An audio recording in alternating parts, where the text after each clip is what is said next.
ఈ వీడియోలో నిధి సైట్లో అందరు డీడీఓలు ఐగాట్కి సంబంధించి రిపోర్టింగ్ అథారిటీని ఏ విధంగా మ్యాప్ చేయాలనేది ఈ వీడియోలో పూర్తిగా డీటెయిల్గా చూద్దాం. ఈ ఐగాట్కి సంబంధించి రిపోర్టింగ్ అథారిటీ మ్యాపింగ్ అనేది దాదాపుగా ఇది ఎప్పుడో ఇచ్చారనమాట. దాదాపుగా ఇచ్చి 15 days అవటం జరిగింది.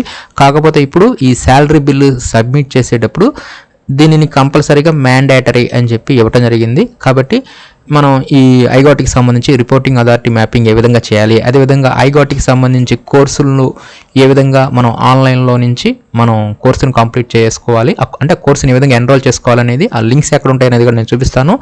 ముందుగా మీరు నిధి సైట్లో ఈ ఐగాట్కి సంబంధించి రిపోర్టింగ్ అథారిటీ మ్యాపింగ్ చేయడానికి డీడీఓ లాగిన్ని ఓపెన్ చేసిన తర్వాత నిధి సైట్లో మాస్టర్ డేటాలోకి రండి. ఇక్కడ ఈ మాస్టర్ డేటాలో ఇక్కడ డైరెక్ట్గా ఇక్కడ ఆప్షన్ ఉంటుంది రిపోర్టింగ్ అథారిటీ మ్యాపింగ్ ఐగాట్ అని చెప్పి దీన్ని ఓపెన్ చేయండి. దీన్ని ఓపెన్ చేయగానే ఇక్కడ దీనికి సంబంధించి ఇన్స్ట్రక్షన్స్ వస్తాయి. అంటే ఇక్కడ ఈ రిపోర్టింగ్ ఆఫీసర్ అనేవారు డీడీఓనే అవ్వాల్సిన అవసరం లేదు. ఆ ఆఫీస్లో ఉండే ఎవరైనా సరే ఒకరు ఎవరైతే ఈ ఐగాట్కి సంబంధించి చూస్తారనుకుంటారో ఈ వ్యవహారాల్లో ఐగాట్కి సంబంధించి అంటే ఒక సూపర్వైజరీ ఆఫీసర్గా ఎవరైతే ఉంటారనుకుంటారో వారిని మనం నియమించవచ్చు అనమాట. లేదంటే డీడీఓ గారిని పెట్టేయవచ్చు అనమాట. No problem. అంటే జూనియర్ అసిస్టెంటు లేదంటే సీనియర్ అసిస్టెంటు వీరున్న వారినైనా పెట్టవచ్చు. కాబట్టి ఎవరినో ఒకరిని ఇక్కడ మనం అలాట్ చేయాలి కంపల్సరీగా. కాబట్టి ముందుగా మనం ఏం చేయాలంటే ఇక్కడ సెలెక్ట్ డీడీఓ కోడ్ ఉంది కదా, ఈ డీడీఓ కోడ్ని సెలెక్ట్ చేసుకొని కంటిన్యూ మీద క్లిక్ చేయాలి. ఇలా క్లిక్ చేయగానే ఆ డీడీఓ పరిధిలో ఉన్న అందరూ ఎంప్లాయీస్ ఇక్కడ మనకు కనిపిస్తారు. ఇక్కడ మనకి స్టేటస్ ఉంది కదా, ఇక్కడ స్టేటస్ అనేది మ్యాప్డ్ అని రావాలి. ఇది ఆల్రెడీ మ్యాపింగ్ చేశారు కాబట్టి మ్యాప్డ్ అని వచ్చింది. ఇక్కడ మనం మ్యాప్ చేయడానికి దీని పక్కనే యాక్షన్ కింద ఉంటుందన్నమాట. దీని మీద క్లిక్ చేయండి. ఇప్పుడు ఇదేంటంటే ఒక్కొక్క ఎంప్లాయీకి సపరేట్గా చేయాల్సి ఉంటుంది. అందరు ఎంప్లాయీస్కి విడివిడిగా చేయాలన్నమాట. ఒకేసారి అట్ ఏ టైం చేయలేము. కాబట్టి ఒక్కొక్క ఎంప్లాయీకి ఎదురుగా ఉన్న యాక్షన్ కింద ఉన్న ఈ ఆప్షన్ మీద క్లిక్ చేయండి, బ్లూ కలర్ ఆప్షన్ మీద. ఇలా క్లిక్ చేయగానే ఆ ఎంప్లాయీకి సంబంధించి ముందు వివరాలు వస్తాయి. నెక్స్ట్ ఇక్కడ రిపోర్టింగ్ ఆఫీసర్ డీటెయిల్స్ అని చెప్పేసి ఇక్కడ ఇవ్వాలన్నమాట. నెక్స్ట్ ఇక్కడ రిపోర్టింగ్ ఆఫీసర్ డిపార్ట్మెంట్ వద్ద ఇక్కడ మనం సేమ్ డిపార్ట్మెంట్ యాజ్ ఎంప్లాయీ అని చెప్పి తీసుకుంటాము. రిపోర్టింగ్ ఆఫీసర్ డిపార్ట్మెంట్ నేమ్ వద్ద ఇది కూడా ఆటోమేటిక్గా వచ్చేస్తుంది. ఇది ఏ డిపార్ట్మెంట్కి సంబంధించి ఆ డిపార్ట్మెంట్ ఆటోమేటిక్గా వస్తుంది. మన స్కూల్ ఎడ్యుకేషన్ కాబట్టి ఆటోమేటిక్గా స్కూల్ ఎడ్యుకేషన్ డిపార్ట్మెంట్ అని చెప్పి చూపించేసింది. నెక్స్ట్ ఇక్కడ రిపోర్టింగ్ ఆఫీసర్ ఆఫీస్ వద్ద ఇక్కడ సేమ్ ఆఫీస్ అని చెప్పి తీసుకుంటాం అనమాట. ఇక్కడ సేమ్ ఆఫీస్ తీసుకుంటే అప్పుడు ఆ డీడీఓ పరిధిలో ఉన్న అంటే ఆ డీడీఓ ఆఫీస్ మాత్రమే చూపిస్తుంది. అదే ఇక్కడ మీరు డిఫరెంట్ ఆఫీస్ దాని ఎంప్లాయీ అని చెప్పి తీసుకున్నామంటే ఇంకా వేరే ఆఫీసులు చూపిస్తుంది అనమాట. అంటే వేరే 2-3 ఆఫీసులు కూడా ఆ డీడీఓ పరిధిలో ఉంటే అప్పుడు వేరే ఆఫీస్లో ఉన్న ఎంప్లాయీని ఇప్పుడు అసైన్ చేయడానికి ఈ సెకండ్ ఆప్షన్ తీసుకుంటారు. దాదాపుగా మన ఎంఈ ఆఫీస్కి కానీ హై స్కూల్స్ కానీ సేమ్ ఆఫీస్ యాజ్ ఎంప్లాయీ అని చెప్పి తీసుకోవాలి. అప్పుడు ఆ డీడీఓ కోడ్ పరిధిలో ఉన్న ఆ స్కూల్స్ మాత్రమే కనిపిస్తాయి. Next reporting officer DDO code వద్ద ఇక్కడ ఆటోమేటిక్గా ఆ రిపోర్టింగ్ ఆఫీసర్ డీడీఓ కోడ్ని ఇక్కడ మనం సెలెక్ట్ చేస్తాము.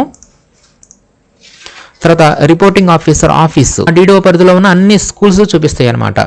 ఎంయూ దగ్గరికి వచ్చేసరికి అన్నీ చూపిస్తాయి. హై స్కూల్ దగ్గరికి వచ్చేసరికి ఒక హై స్కూల్ మాత్రమే ఒకటి చూపిస్తుంది. కాబట్టి ఇక్కడ రిపోర్టింగ్ ఆఫీసర్ ఆఫీస్ వద్ద ఎంయూ ఆఫీస్ని ఇక్కడ మనం సెలెక్ట్ చేసుకుంటాము. ఎంయూ ఆర్గనైజేషన్ కోడ్ని సెలెక్ట్ చేసుకోవాలి. తర్వాత రిపోర్టింగ్ ఆఫీసర్ పోస్టు ఇక్కడ ఆటోమేటిక్గా మనం పైన ఎంయూ ఆఫీస్ని సెలెక్ట్ చేసామంటే ఆటోమేటిక్గా ఎంయూ ఆఫీసరు అంటే మండల ఎడ్యుకేషన్ ఆఫీసర్ ఇక్కడ మనకి కనిపిస్తారు. నెక్స్ట్ పొజిషన్ ఆటోమేటిక్గా ఇక్కడ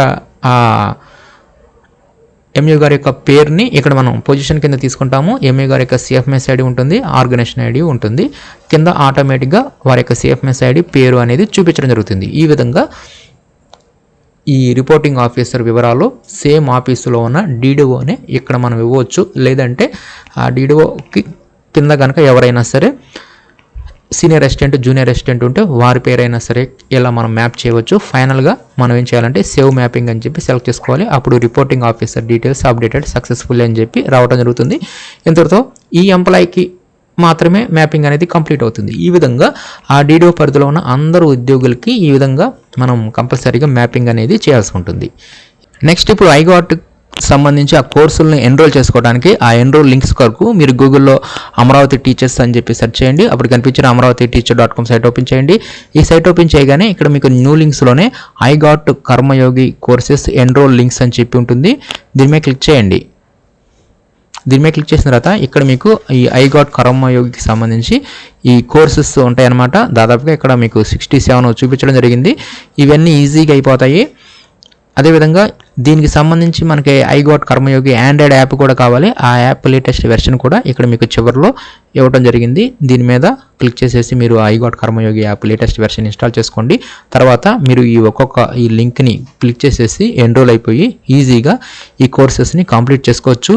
ఈ కోర్సెస్లో వీడియోస్ని మనం ఈజీగానే స్కిప్ చేయవచ్చు అనమాట.